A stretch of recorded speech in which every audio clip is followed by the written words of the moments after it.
the NDC was in government for 8 years. They may think that we have short memories, but we can still remember very clearly that after 8 years that they had in office, in government, to demonstrate their prowess in managing this country and managing the economy, after 8 years, what did they leave us with?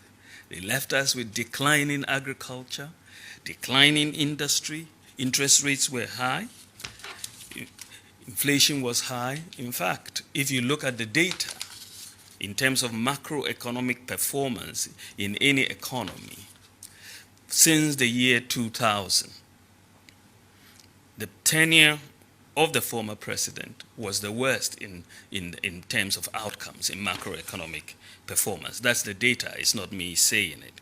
The banking system was weak. Unemployment was rising. Our national health insurance was back to cash and carry. We had 4 years of doomsday with its devastating impact on our economy. And not even withstanding that, electricity prices were being increased by an average of 45% between 2010 and 2015.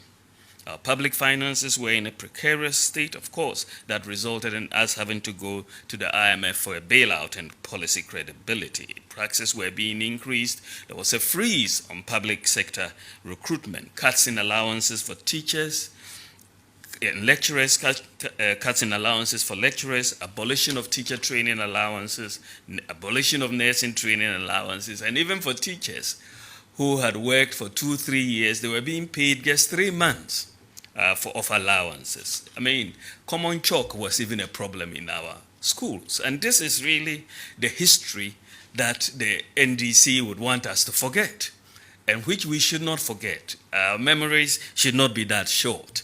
We should remember what they did.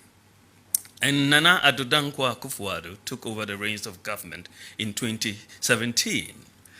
After just over 3 years in office, he's been able to manage the transformation of this country, and we have been able to perform much, much better than the situation we inherited.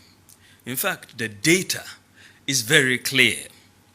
And so my humble advice to former President Mahama is to take a look at the data. This is not Green Book data.